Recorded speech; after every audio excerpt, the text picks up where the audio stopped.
Hi, this is Deb from Never Too Late to Create, and today we're going to try a little demo pastel. Pastel demo.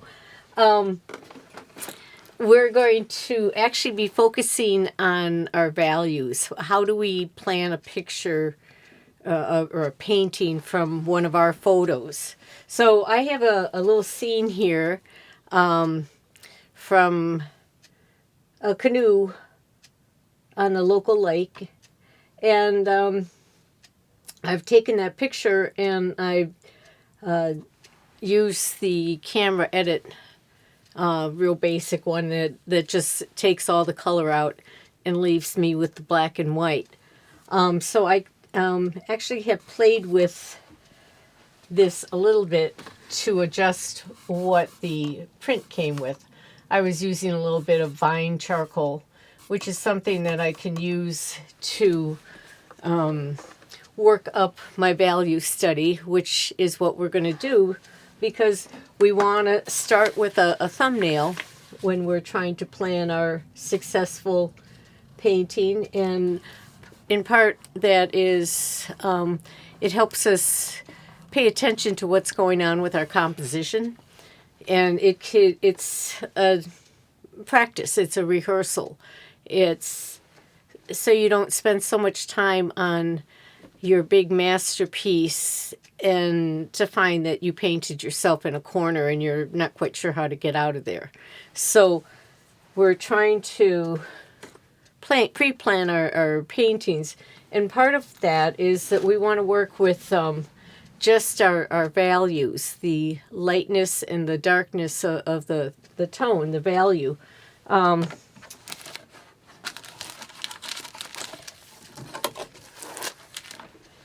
Rather than just pick randomly from different pastels, I'm going to use this set, which has come with this beautiful range of values. Of, like, here's a cool green from the deep cool. Notice the little bit of blue in there, to the lightest shade of it. Same thing here. This is an earthier version of a green. This one I would consider my warm option. So I have all of these colors all the way along that first row.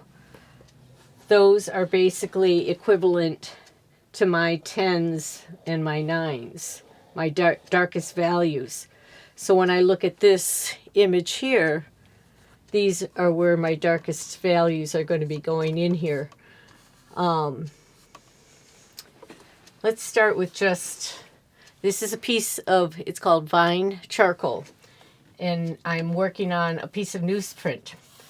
And this is actually another good way for you to kind of get used to, if you do decide to venture off into pastels.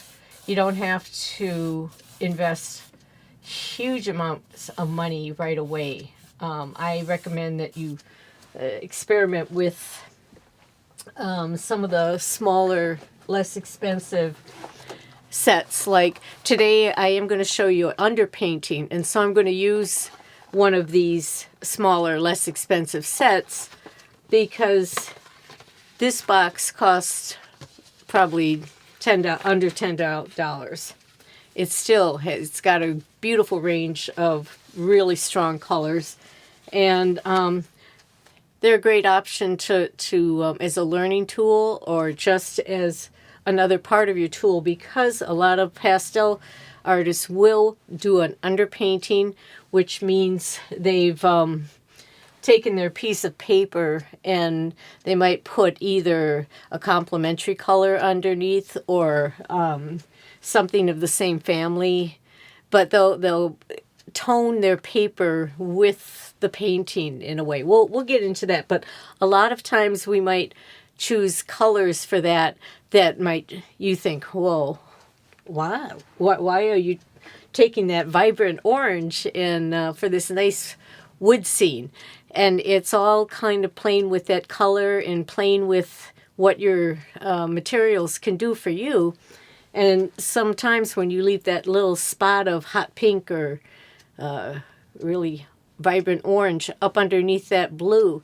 It just gives that more painterly pop to it. So these are just little things that you're gonna learn as things go on, but we'll be using this set for doing the underpainting, and then this set of pastels, the Unisons, will be focused on matching. Let's say this is our value in this area. What happens when you use just that pastel in those areas? And if this is my value for this area, what happens if I'm just using some of those? So just for an example, to show you, not all sets come this way. Sometimes they come more this way, which is just kind of a solid mix of a lot of strong colors. But you can do the same things with these materials. It's just learning how to control them, you know, your pressure, your stroke. So let's get started here with, I have my Vine charcoal, which this is basically like it sounds. It's made out of vines, and it is charcoal.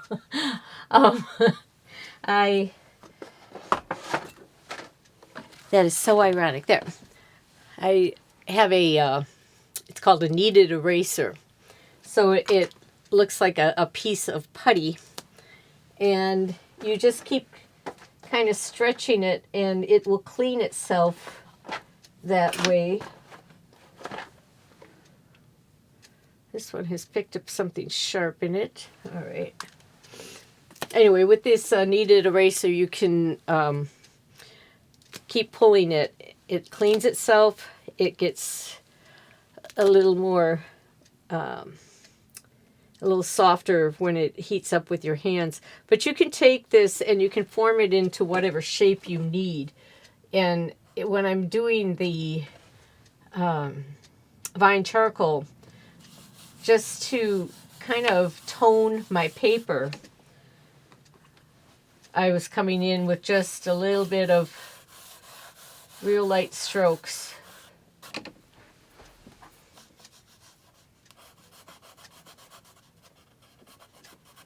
I'm just going to squint my eyes and look for those big areas.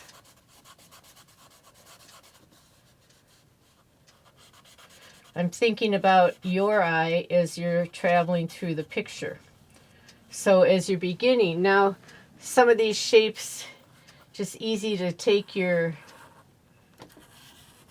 charcoal kind of, and this is also a good area where you can keep playing with techniques for your handling of your pastel, because I'm handling this much like I would for a pastel. When I squint my eyes at this picture, I see this big shape here. It kind of curves around. So I'm going to come in with my pastel, and I'm going to kind of follow that same shape. And I'm not worried about if I'm going outside of my rectangle at this point. It's kind of irrelevant to me.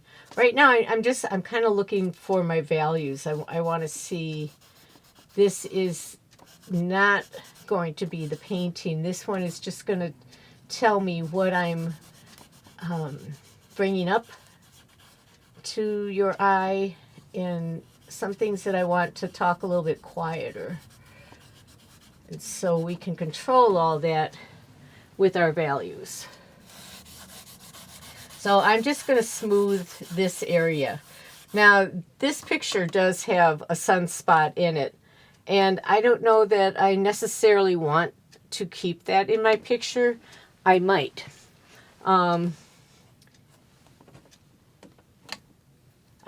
This is the rubber cement.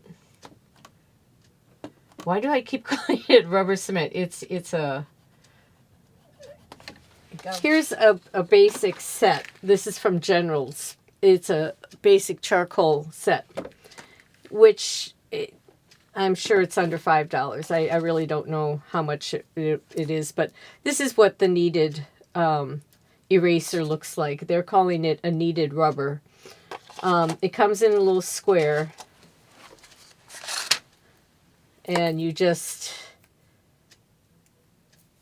get it out of its little protective wrapper. And I won't bother with all that now. You saw the one I was using. Okay.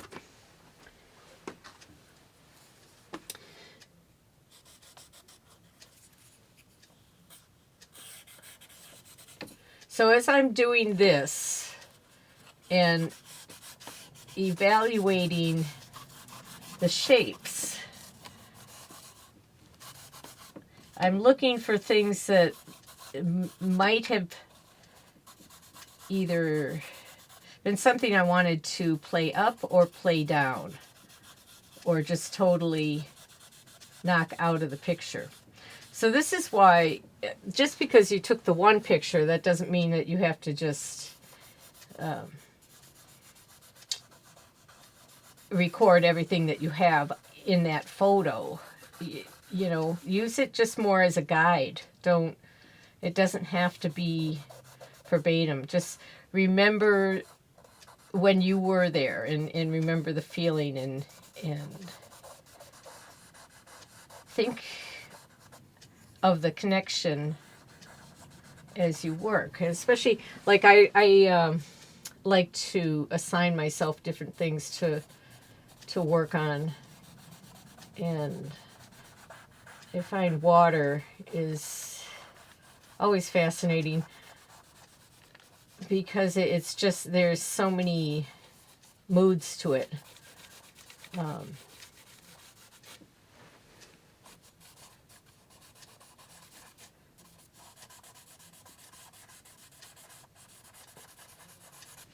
right. So in general, this is, as I stand back and squint, I'm kind of figuring out how am I just going, where are my darkest areas? Where am I taking you? Are my areas connecting? So I can come back through here and think those kind of thoughts as I'm planning out this space.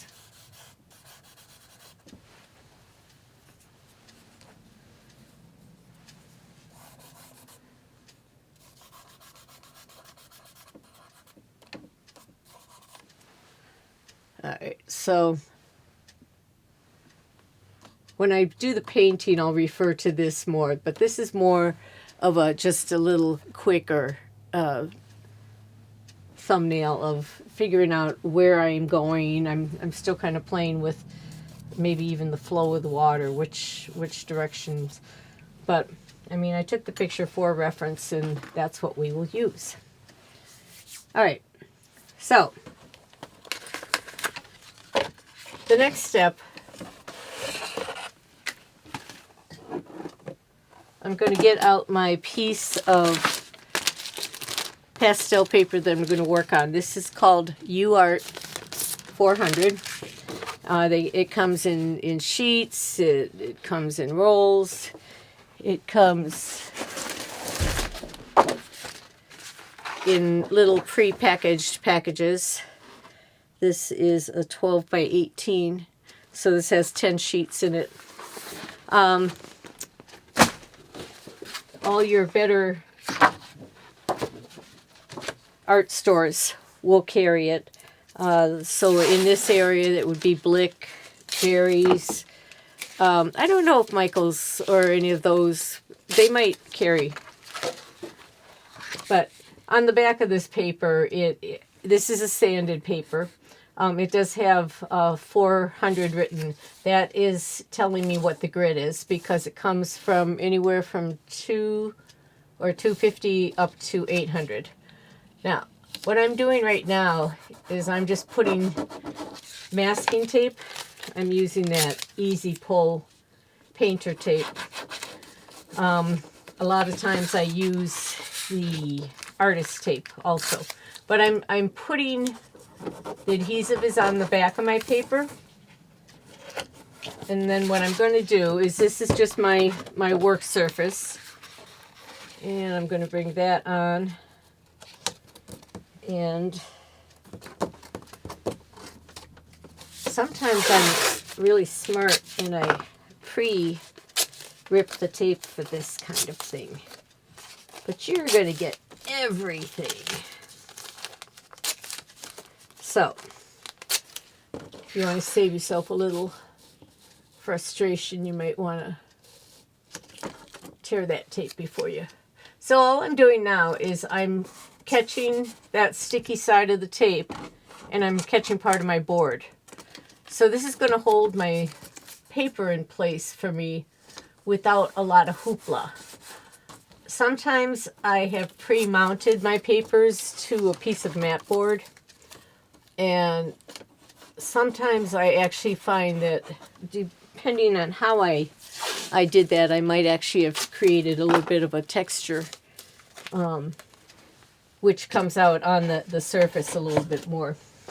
Also, I am right now putting this against a very firm board.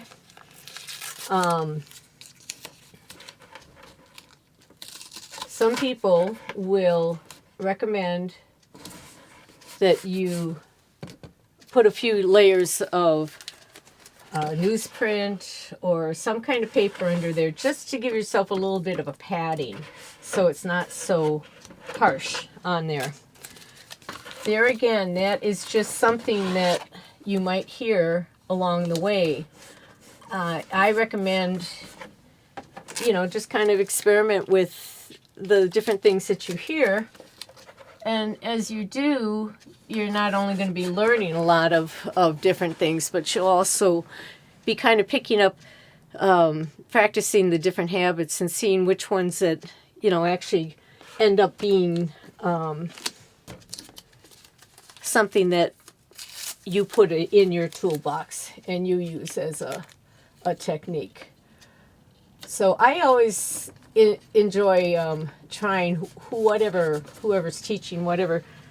I will try their technique and their method because it might be something that makes it easier for me in the long run, and I may have never used before, but that's why I just recommend you kind of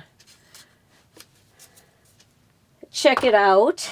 We all can learn from each other, and there are so many different ways to learn things. I'm always curious as to how people are doing things, because we each put our own little flavor to it. All right, so here's our black and white. Here's my color picture.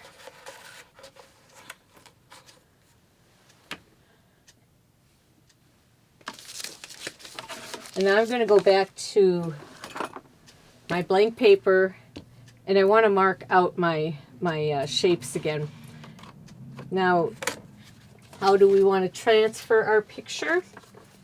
Well, we're just going to eyeball it. Now, this is another good reason why it's a fun way to start if you give yourself more of a landscape type thing that isn't going to be so overwhelming as opposed to trying to do a lot of people or buildings or things.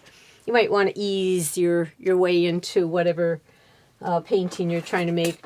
I'm not saying that landscapes are just so easy. It's just that you have a lot more wiggle room because you could say, well, that was the shape I saw, that was the tree I saw. You don't have to, it's not like changing the shape of the Pope's nose or something. All right, I'm just going to start measuring my paper. My paper is about the same size as this drawing, but if I'm giving myself like my kind of halfway marks, up a little high there.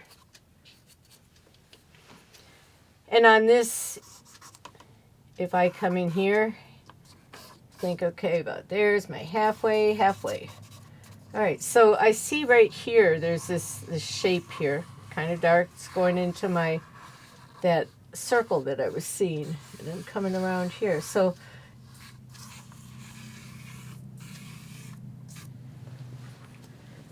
there again, this is a nice, I can doodle all over this place if I want to, but I can also come back and pull that right off.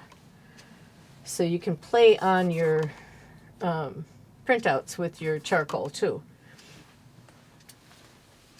So I was starting over here showing you, just kind of giving myself a few tick marks to see where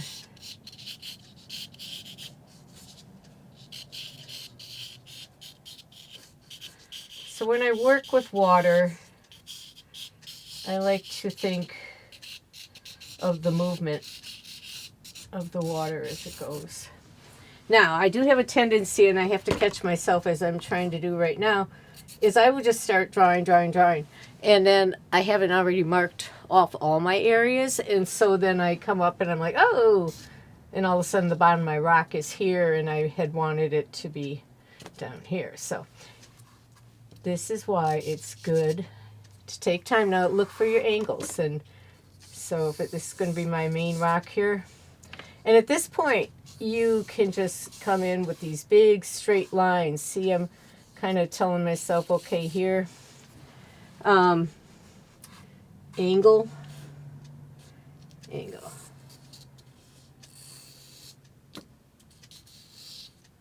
I'm not really left-handed. I just like to switch my arm around because one arm gets tired.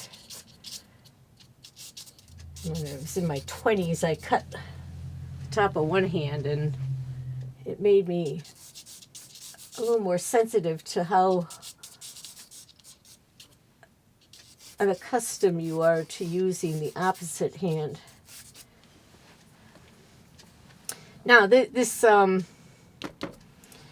Vine charcoal actually is not going to bother the pigment that I put on below.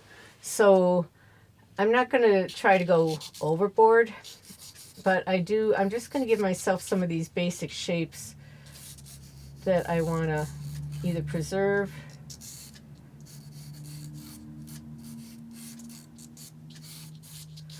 at this point. I'm trying to just give myself a few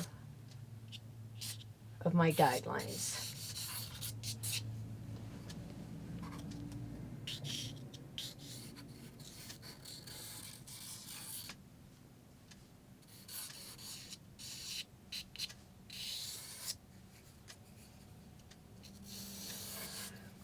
I hold this charcoal in all different directions. Some instructors will advise that you always hold your pencil like this as a drawing tool as opposed to a writing tool. So if you find yourself using this a lot for a writing tool, switch your hand down to the drawing position there and see if that doesn't help you, and see, let your hand kind of dance around. Don't sit there and drive yourself nuts going, just look for those angles and go, okay, boom, whoosh, whoosh. So have fun with it. So, because sometimes when I'm coming in here with some of these shapes, I'm like, I'll get myself lost. I'm like, what were you saying there? Was that? So sometimes it's good to give yourself reminders of where are you in this. It can be really easy to, especially when you have a lot of movement, kind of lose where you're going. But that's about really all I'm going to go for right now. And my rocks are going to be my big thing there. This area back here where it does look all just white, and that was just that the strong sun was hitting directly on the top of the rocks. And this is a lake where it's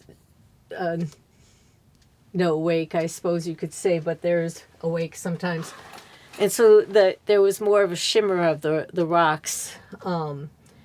And that's what or the camera was catching was the moisture with the intense sun. And so we're going to see what we're going to do with that. I'm going to get out that cheaper set. Now I could use NuPastels for this also, but today I'm going to use this set of the Mungo pastels, which are less than $10. Just because I want to play, I'm going to come under this part of my water with this purple. The reason I'm picking this, and I'm adding it very light, because when I add I'm going to wet this with rubbing alcohol. And when I do that, it's going to melt it. And the reason to do an underpainting like this is it can give you a little bit more vibrancy in your image, but as well it fills in all those little nooks and crannies of your paper, because now when you think of that sandpaper and then you think of the surface itself and then the lift of the ridge of the sand. So what happens when we add the rubbing alcohol, it's going to liquefy everything and melt it, but it's now it's permeated into our paper. And that actually, because people with pastels, you always hear about you're afraid you're going to fill your tooth. That's because, see how I've just stroked very, very lightly on this paper at this point. And because if I were to fill in or sit there and just fill it in until it couldn't take anything more, I'm filling the tooth in. And I'm not concerned about doing that with this down here, because I can still melt that with the rubbing alcohol. But I just kind of want to show you the difference of an area covered with this and an area covered with this. Now, I don't know that I'm going to want to keep, maybe I'll come in with another form of blue. I can use this as a guide to tell me where I want certain colors. How you want to use this under painting, there's a lot of little things that you might discover along the way.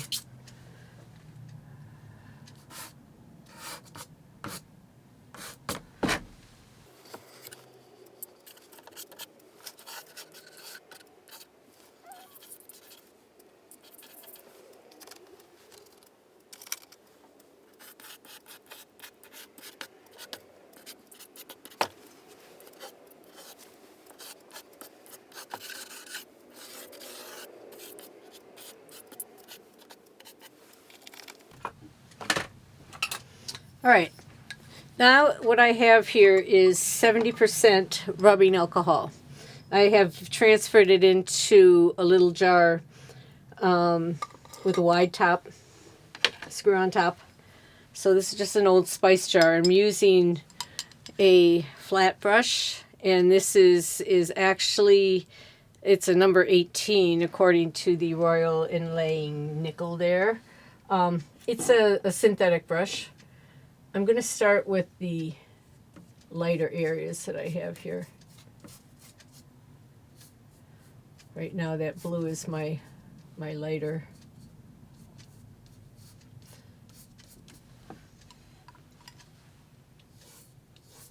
I'm not worried about those drips.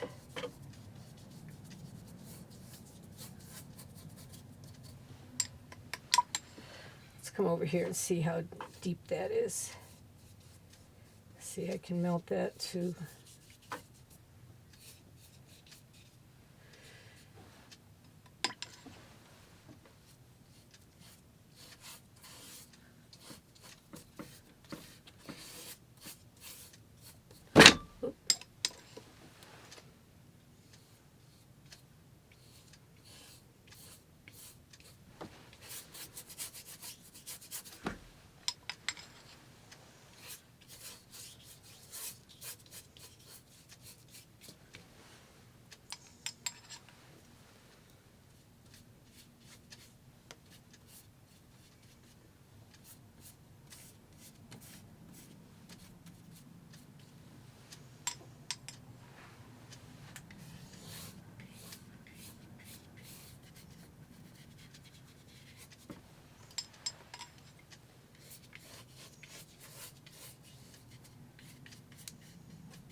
Now, I guess I didn't give the rocks any color in particular.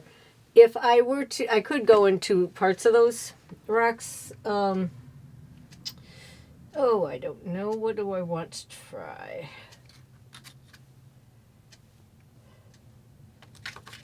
Oh, let's just throw this in there just to see. All right, I'm going to make my rocks are going to be green. No reason in particular, just because I'm experimenting. Now, if I go on any of these areas that are already wet, that's going to change the way this goes on. It's going to start because it's partially melted that way.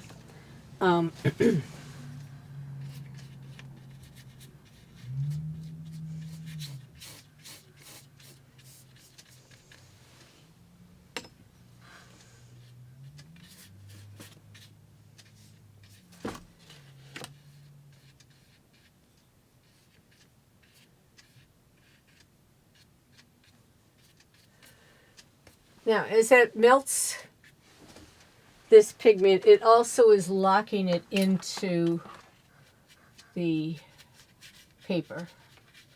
So at this point, I could sit here and I could keep playing with some of this, but this is partially where I like some of these drips. I just like the natural flow that you get with that. So it comes from the fascination of watercolor when I get to watch some of the cool things that the watercolor can do. Each medium has its own little fun surprises in it. So you can continue to move the wet pastel as much as you want to, but you know, there's no need to because we're coming over later. But this will make some little interesting little surprises pop up underneath your image. When you're done with that brush, you want to just rinse out as much of the pigment as you can and into your rubbing alcohol. As you can see, it is a little dirty there, but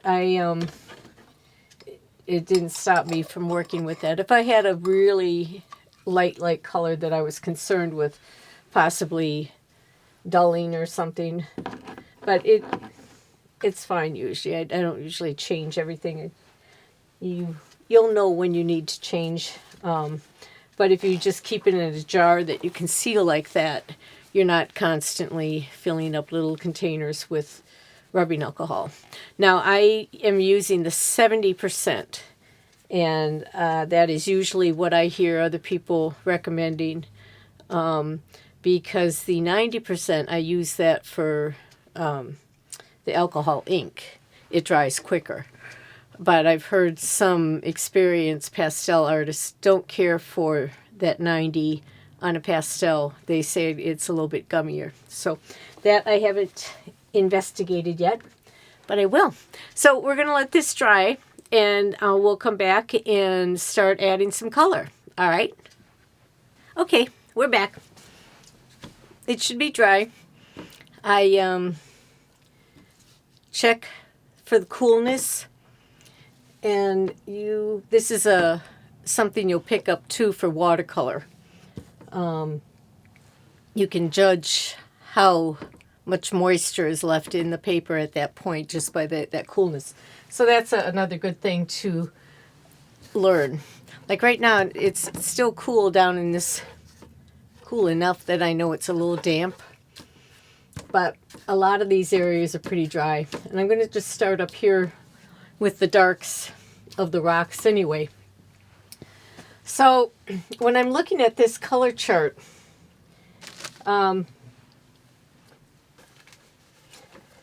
right now, because I'm starting back here with the rocks, and I'm thinking of the day, the warmth of it. I know the colors are distorted in my picture, and I also know that it doesn't really matter what colors I really use. I can use pretty much any color I want. It's the value that I have to worry about to get the difference enough to try to imitate the water. But we're going for more of a painterly expression today. We're not going to get into a lot of detail. But I'm going to start with this second value down of this purple here.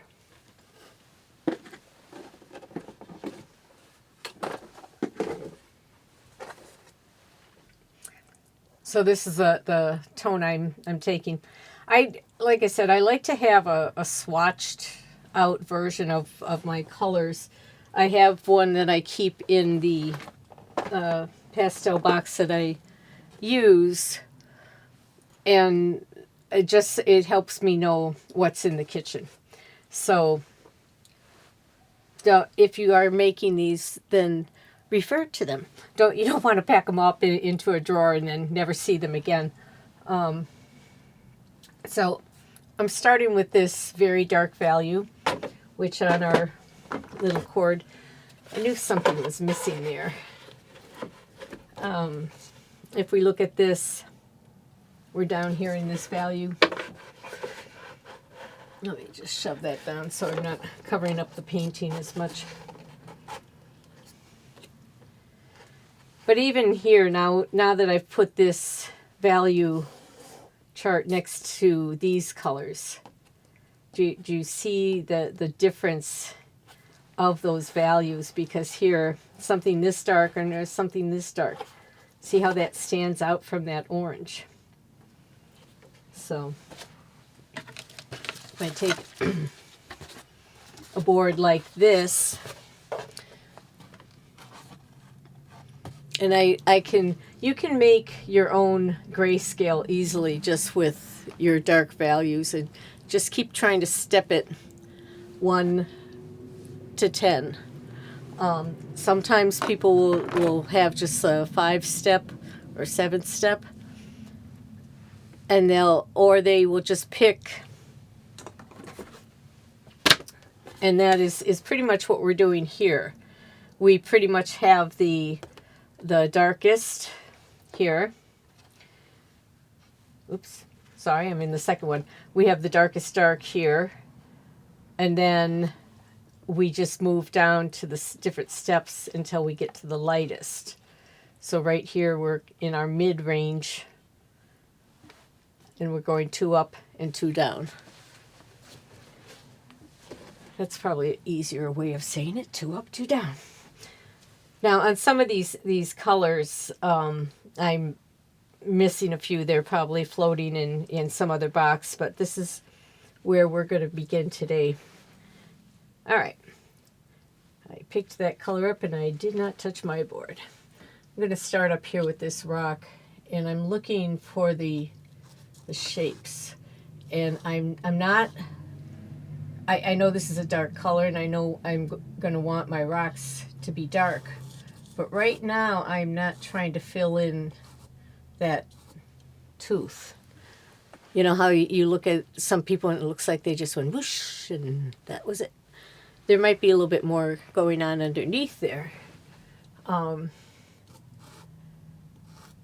there's all different kinds of ways of doing this. So right now I'm just pulling down lightly. I'm kind of coming to the water's edge. I'm going to carry that color in. I'm going to come over to this other rock here. It's got a nice sharp edge coming off of that sun. Now you will find, I always call it artist yoga, you kind of end up stretching into different shapes depending on where you need your arm to be sometimes.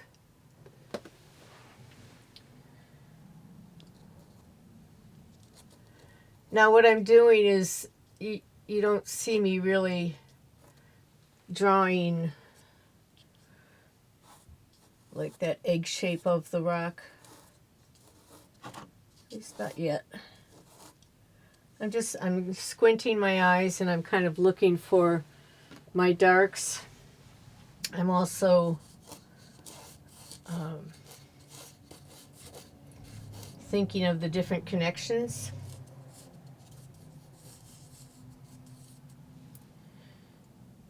Now, when I was doing the underwash, that is the only time I'm going to have liquid introduced into this process. Now,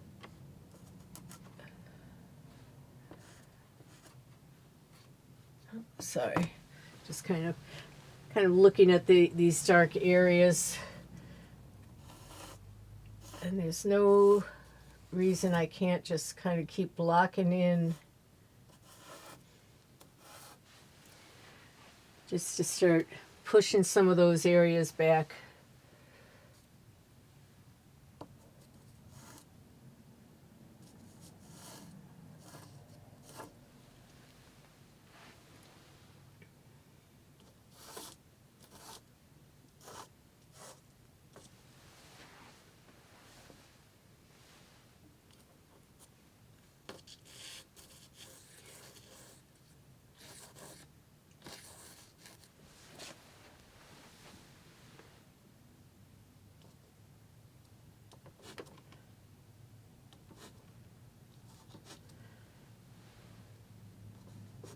Sometimes when I give myself information, when I actually go to paint it, I end up changing it anyway.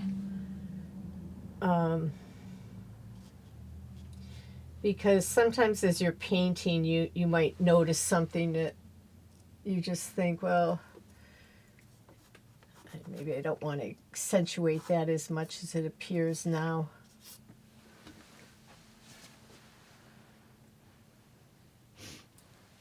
And always kind of don't forget to step back and squint. Look at your areas, look at the shapes you're leaving behind.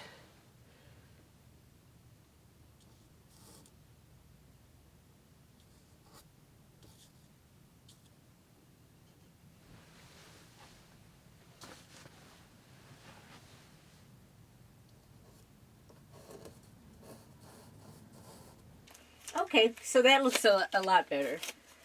Even I can see it better. I actually had been planning on a smaller piece before, and I was like actually picking it up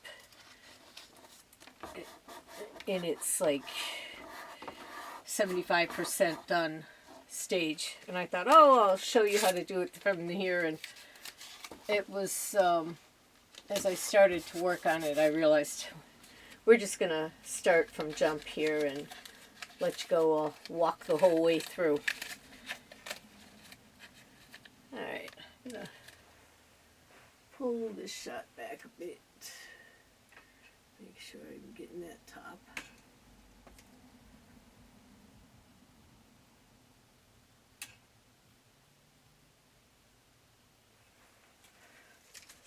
Alright, so I had started to lay in some of the darks up here. Now, I did just pull this piece of the paper off of that other backing board, and this is just a hard board for painting oils or anything on.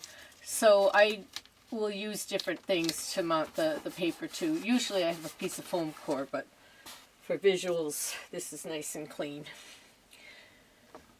Alright. I'm going to come in here to these earthy greens.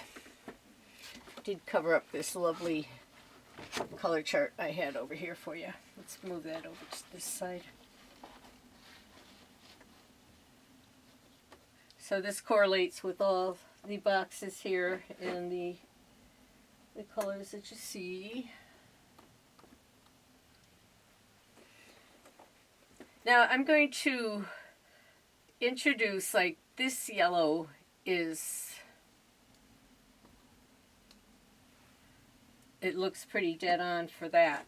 But it's also going to depend on what we're laying it near. So I'm going to continue to lay in some of these other greens in this area, and I want to kind of get that circle going. So right now I'm going to work in my mid-ranges, because as I was showing on some of the companies, they'll take the number 6, your mid-range, and or a 5, and then they'll go down 2, and they'll go up 2, and then you work with that. If this is the darkest dark in your box, and then that's the lightest light, those are your options. It's just like when we're working with the less expensive materials and they don't have the same amount of vibrancy. Or maybe your set is a partial set and it doesn't have the big range that you're hoping for. It doesn't mean it's a bad set. It just means you might want to pick up some more colors. But in the meantime, you're just work with, here's my dark, here's my light, here's my middle. And now if I take those 3 components, I can start shaping what's going on in my picture. Right? We hope so. All right, let's see what happens. Let's go for it. All right. I am going to take this. Now you will see, because as I said, a lot of these pigments are pretty new to me, and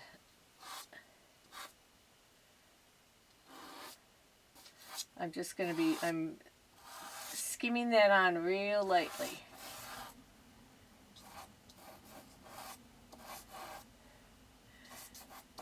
When you're working with pastel, the pressure is going to be your signature. That, just like when you're working with a brush, you have to think of that calligraphy of your hand. This is just another drawing tool in a different shape. So this is why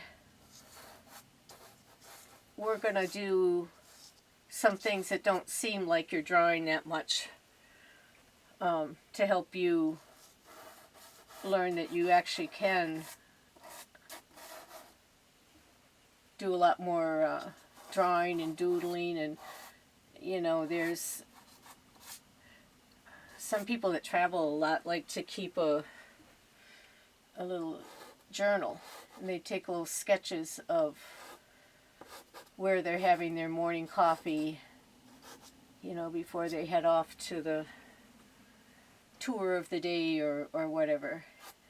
And talk about a spectacular memoir of your trip. I think I'm going to bring my rock in a little bit darker so I can just anchor that guy in there. I like these earthier tones. I think I'm going to come in with this. Oh, some of your pastels will break very easily. It's not bad. It's going to happen. Don't worry about it.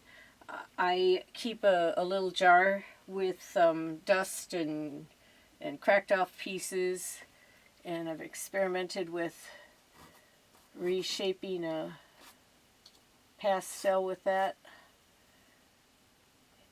and it works. It's fun.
Okay, so I just want to remind you to always make sure you step away from your painting at some point. Move to, the back of the room or 6 feet away. And it's good to get up and stretch if you're sitting, or just keep moving around.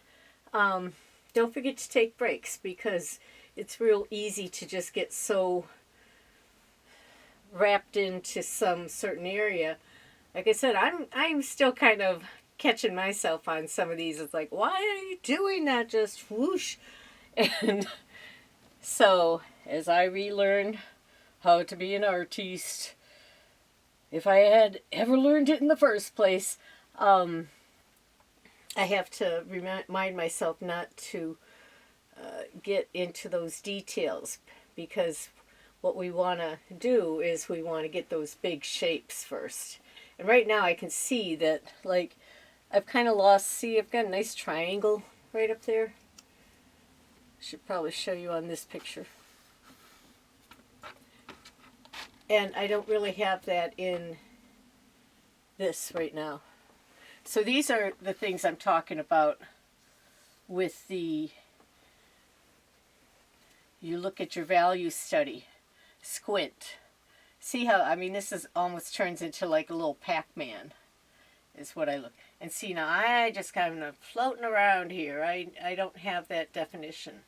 So that's why I'm not seeing that yellow variance under the water as clearly yet. And then the more green in the subtle, see, I don't have that change of value. Does that make sense? You see? But now if you step away, all of a sudden you start to see those bigger shapes. When you're right on top of it, it's really hard to see it. So stop, step away, and then come back. Now on some of these, I wasn't chatting at all. I thought we might want to speed some of that off. So, for instance, this piece is full. It is in one piece. I'm going to snap that. I heard a small little crack, and I'm just kind of wiggling it out. I'm going to leave the paper on there. I usually do this over a container because some of the other particles might fall off. I guess I was thinking that I'm zooming in on there. Anyway, as I said earlier, most of these I would have them broken into smaller pieces already, but at this point I'm just, as I use them, I am opening them. So I'm coming back here. I want to reestablish some of my darks. I see that I was kind of confusing myself with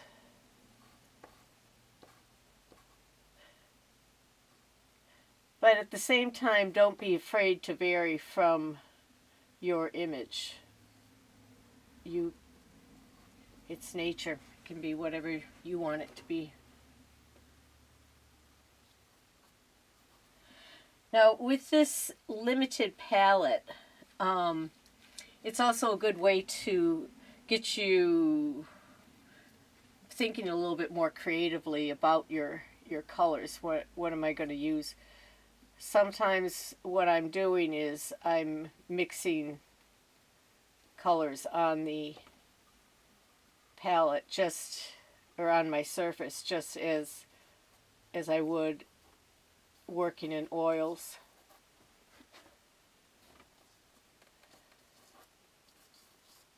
Steady that so it's not bouncing around on you so much.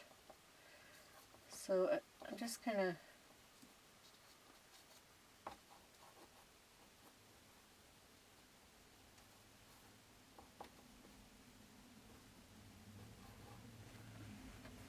I'll probably go into a be quiet mode, and so we can speed some of this up. But what I'm going to be doing is try to push and pull, bring some of those values out with this palette. that I have before me.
Okay, I might be talking again here.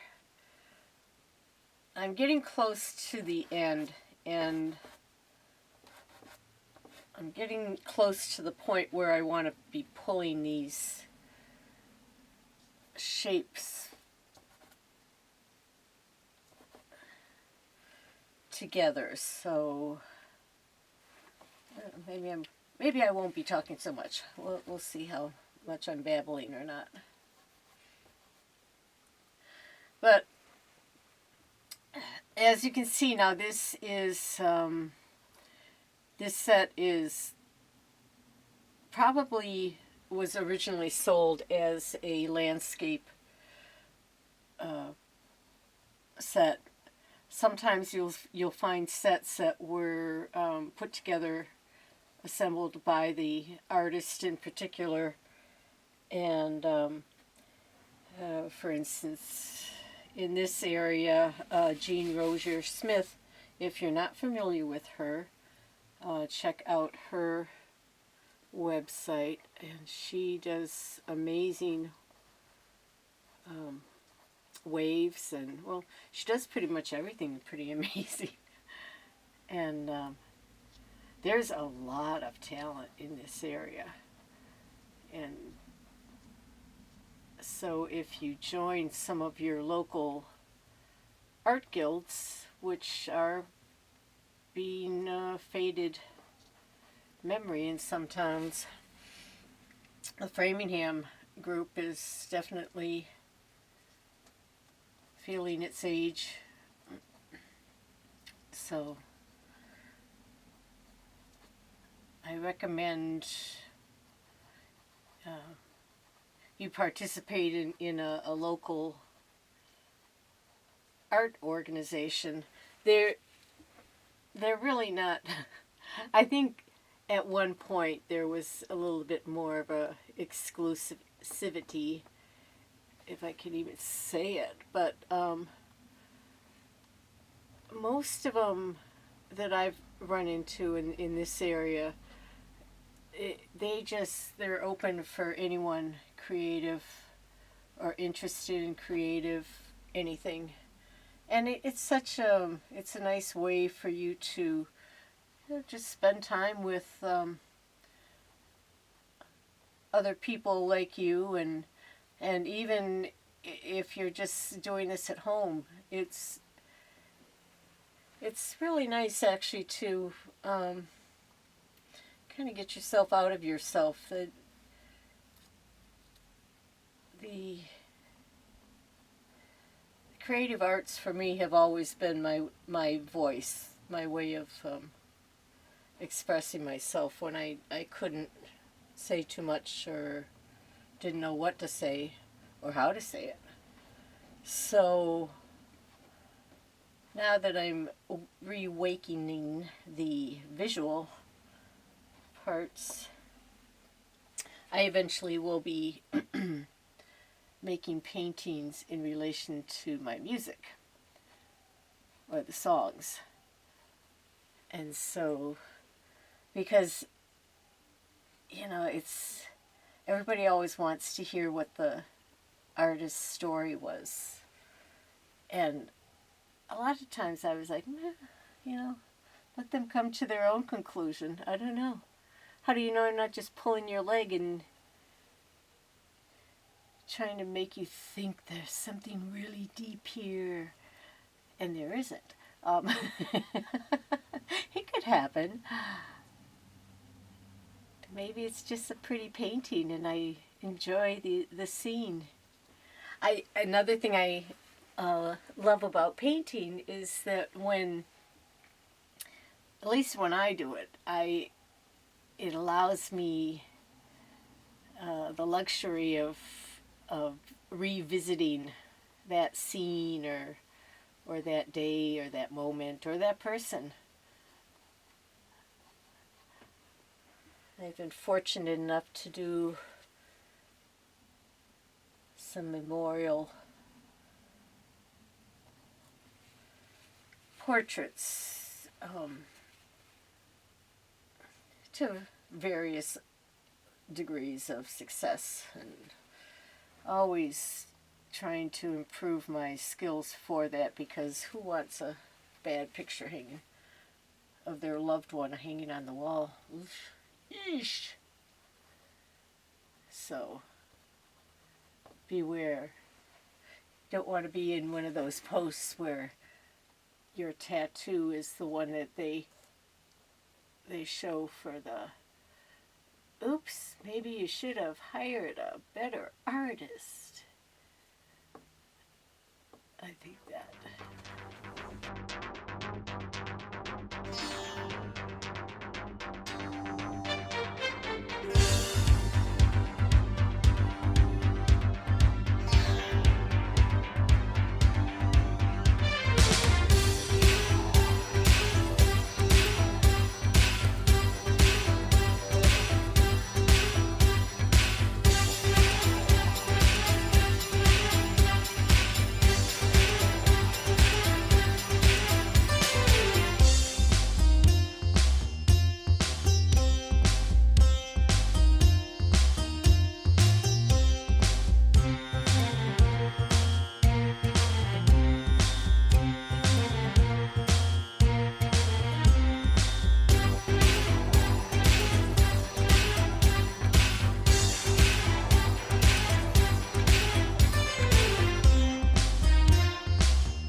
As I said before, or will say many, many times,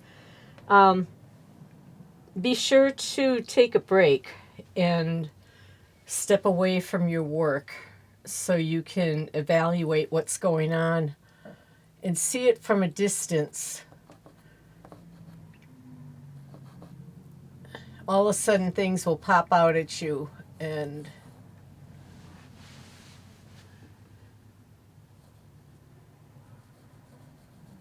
you'll be able to see just little key points with value changes that are making the picture read correctly, or the way you're hoping it will. And if it doesn't, you can always start a new one. I don't get rid of my old pieces for the most part. They either continue on as some other form of experiment, or I put them away. I have a box of, I just call them in process, because I will have started and had to move on to something else, or I was just, sometimes it's good to just stay away. If you're kind of going in circles, what I do is actually when I'm working on something, when I have to go up and make dinner or whatever, a lot of times that painting's sitting somewhere where I'm seeing it and I'm walking into it and catching it, because for me it helps me see with a fresher eye if I can come back in there and walk from one room to the next and kind of refresh my brain. It's seen a few different things, and then I can, all of a sudden something will just stand out to you and you think, And don't be afraid to experiment. That's what I'm constantly doing. It's like, well, because I would love to get to the point where the water reads as deep as I would like to picture that it's reading. So I was fortunate to live on a lake for a few years, and there again, I did not paint. I was always running around and other things. But I always observed.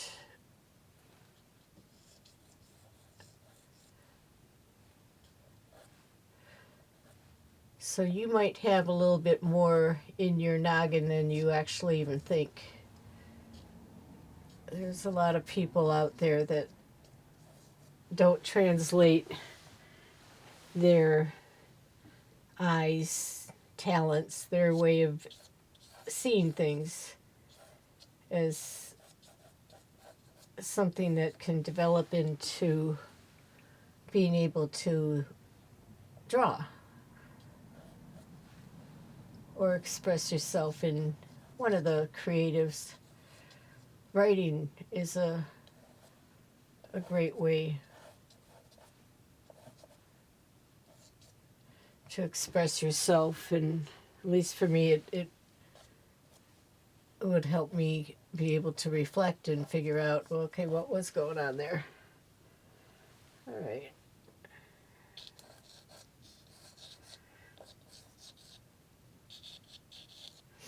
Now, when I'm doing this, I'm using the deepest value here in the cooler one, actually, right now.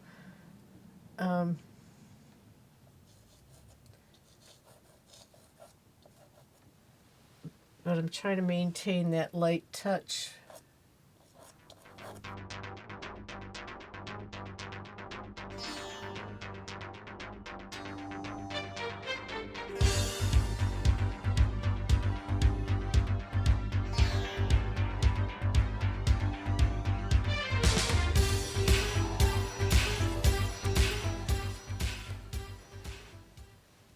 Especially with water, people will recommend that you kind of do a pull down when you want to soften some of those areas.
and so on and so forth.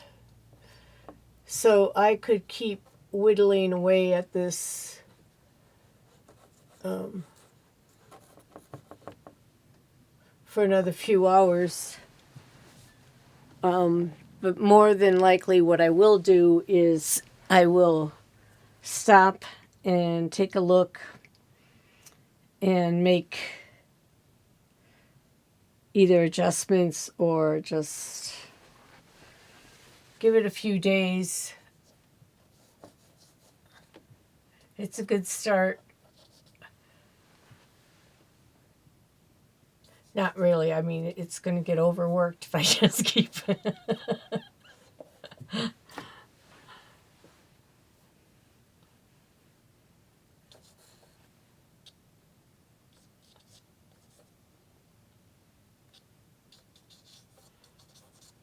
people will ask about blending, and they have lots of different things that you can buy that you can use specifically for blending. And usually they've been developed by some artists that it was their little trick that helped them get the edge that they wanted. But there's a lot of things that you can do just with the materials that you do have at home. So for the shaders, you use a different pastel. You can take another pastel in that same or close value and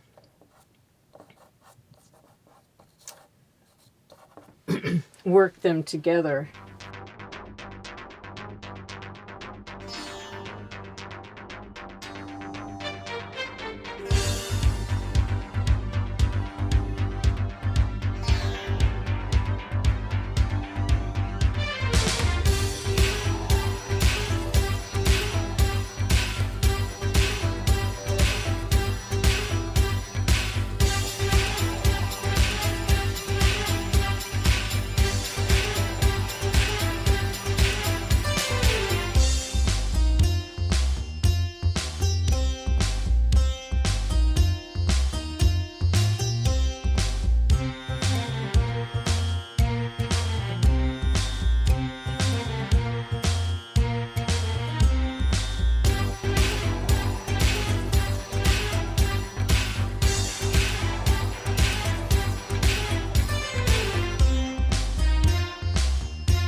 All right, well, whatever.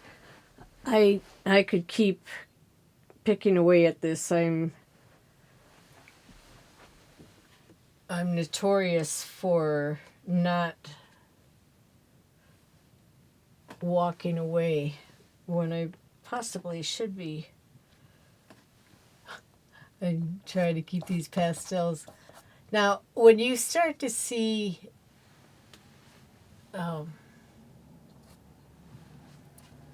I'm not even going to worry about that.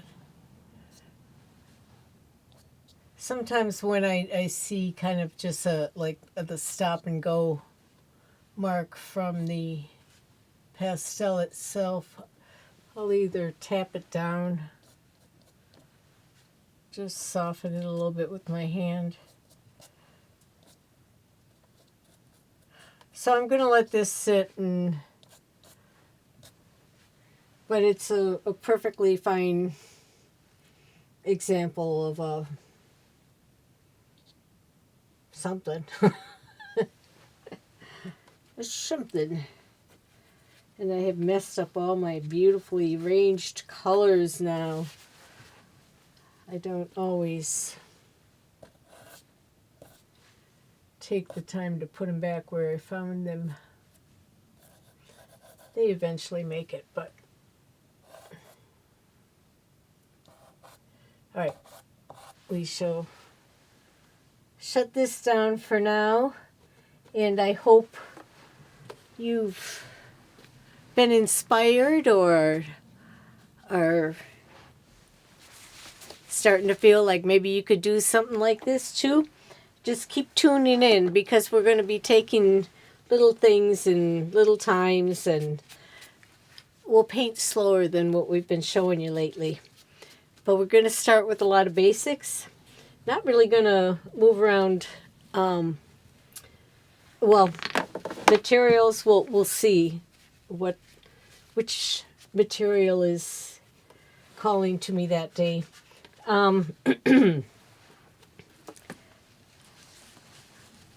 We'll have a upcoming segment possibly with showing you doodling on your stairway.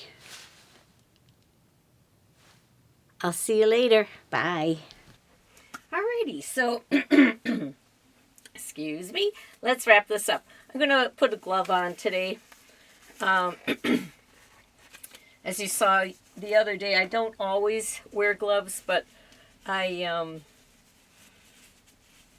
my hands get so dry between washing, and all you medical people know the deal. So I a lot of times reuse gloves, because I will keep a damp cloth available to wipe the dust off of my hands, and you can wipe them off of your gloves just as easy. I reinflate them, just like Howie Mandel used to in his comedy. I think, did he? I don't. Who cares? But what I'm still doing is, now that I've stood away from it, and I can see where I need to strengthen the value, lighten the value, bring it up, bring it down. So I'm at the point of the end of my painting. And some people would say, "Oh, you're overworking it too much." Well, yeah, right now I am, but I'm learning, and so I don't want you to say, "Oh my gosh, that it took me 12 hours to do that." That's real typical when you're learning. So don't, you're not gonna. Well, you might. I don't know. Some people are just like they get it. There's a lot of people with just good eyes for color, but you don't really know until you start trying, because you're like, oh, I remember doing this as a younger kid, so that's why I'm trying to impress on you. It doesn't really matter if you paint some miracle or not, but painting might be your miracle. It might be the thing that helps you get through little cruddy things. That's why the arts are important. We need to encourage people, keep a journal, write those things out, and give somebody a crayon or something, not a gun, to express how they feel. So give them a guitar. You write a song, "You've Hurt Me," you're a butthead. It helps. It helped me. This is how I look back and I think, I stopped drawing, back in my 20s, 30s or whatever, because life kept getting in the way. I couldn't just sit at home and paint and become good. I had to go work because I needed rent, and actually I was doing a lot of music at that time. So now that I'm kind of looking back, I see, well, I was being creative. I did more manual art things, and I did work a couple wonderful jobs that allowed me to be creative. But then the fun dwindled away, and it got to the point where, you're just working a job because you need the money for the rent. And I used to have a post-it on my last job that said mortgage. And so all those times where I was like, I, I'd come back and realize this is only temporary. But in the meantime, when you get home and you're too tired to do anything because you just gave everybody your energy, it can take a while to get your chops back. So, and speaking of music, we'll be doing that because I had to relearn all my songs, but they're like stuck in my head. So I piddle around with the piano, and all of a sudden I go, oh, that sounds familiar, and it like triggers things. So sometimes you could come back and you can teach an old dog new tricks, especially when the dog doesn't really feel that they're that old. I just want to throw this in. These are called NuPastels. This is a hard pastel, very good drawing tool. Now, I've recently heard that the company NuPastel is was purchased by another company. So I don't know if you're going to find these under this name at this point, but it is Prismacolor, and they're called NuPastel. Now, the reason I have so many is because they were like $1 a stick, which is incredibly inexpensive in the pastel world. So, and they're good little work dogs. You can use them for that beginning underwater, or the alcohol, the underpainting that we did earlier. And you'll see us doing more of that. So don't write so fast. We'll come back and slowly pick up all these little things. So anyway, what I want to say about the NuPastel, as well as the Mungos. Now the Mungo, basically the same pastel. Now I can take. I noticed that blue was kind of distracting, so I put some white around this painting, so it's not so hard to focus on where I am. And it's also a good thing to have like some kind of scratch paper or scrap paper that you can test your color out on, because sometimes you grab it and you think it's one thing, but when you stroke it out, it's going to look a little bit different. So it's good to test that out that way, because if you come in here and you go, oh, and just to even, test your stroke. So you might want to keep a little board of newsprint handy. So this way, and you can kind of practice those strokes. If you know, oh, I want this little shape here, well, I don't know, maybe we should practice that. I've heard that practicing is a good thing, and that the more you practice, the better your results. I don't know. It's kind of a weird concept, I guess. But it works for some people. It works for everybody. You just got to keep going. And if you didn't paint your miracle the first time, do it again. Work on to the next one. You will find every time that you're painting, you're going to learn a little bit something new. So don't try to necessarily.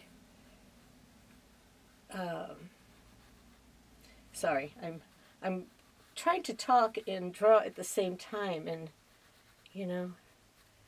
certain things. Don't drink and draw. Don't talk and draw. All these rules. So I'm kind of looking at where I might want to be taking a darker value is actually what I was doing. If I want to go that noodly. Right now I'm working more on just the general piece. I need to align some things. Now also another thing I wanted to tell you, and then I really will be quiet and I'll just start working. This is a white charcoal pencil, which came in that little drawing kit I showed you earlier, which actually it is now in my purse because I took it, and as I sat in a waiting room for somebody's appointment yesterday, I covertly sketch people now. So I'm you know, if you want to work on your drawing skills, you need to keep that pencil going. Like any time you have a little 5 minutes here and there, and you really will see yourself improving. Even if you look out your kitchen window and you're doing the dishes and you're like, I'm doing the dishes. Look at the shape of the trees and then stand there with your little sketchbook and see if you can draw the scene out your back window. Look at you're doing plein air. You're painting from life, but you're doing it inside and you're nice and safe and cozy, warm. So these are all things you can do. And now I'm going to be quiet. And I am going to just keep this palette with these. Excuse me. For the areas that I do want a harder edge, if I'm not getting it there, you could come in with these harder NuPastels to sharpen that edge.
So we are coming up to the end of our filming, and I could keep working on this, and I most likely will, because at this point there are areas that I'm trying to develop more than others, and I'm using my pastels the same way I would use any of my pigments. I by nature learned to mix with what was in my view.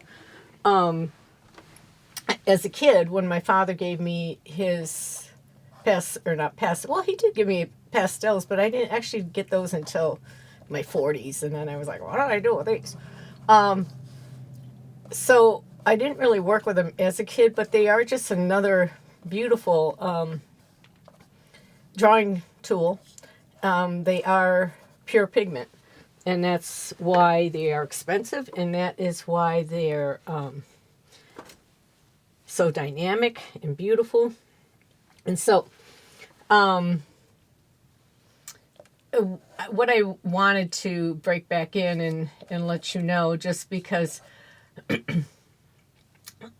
you can watch millions of other artists creating, their masterpiece, and some people find it very relaxing. And you might say, oh, I wish I could do that.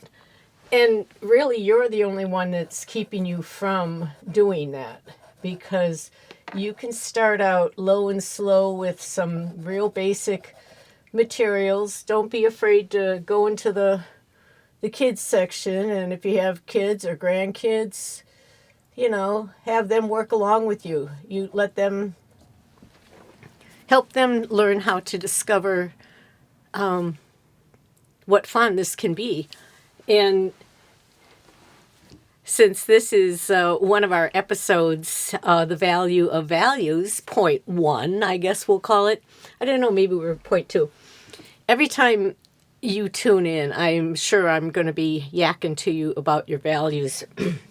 Because when I began to relearn things again, I also realized I don't know, I worked in black and white. I worked in charcoal to begin with. So I guess I knew my values because of the medium I was working with. So sometimes it's better to keep the box of all the colors because it is a little overwhelming. Bring yourself down to just a few colors and try to work in more black and white. Now, you don't have to have color to make an amazing painting. You have to have value. So that's why we're going to be focusing on our value. And every painting that you work on, you're going to learn a little bit more. Don't expect a miracle the first day. You might find something that hopefully just gives you a little bit of a inspiration to keep going and try another one, or try the same thing and see if that doesn't help you feel that, oh, I am a little bit more familiar with what's going on here. And you just have to be patient. It's just like everything else. It's like why you have to learn those scales.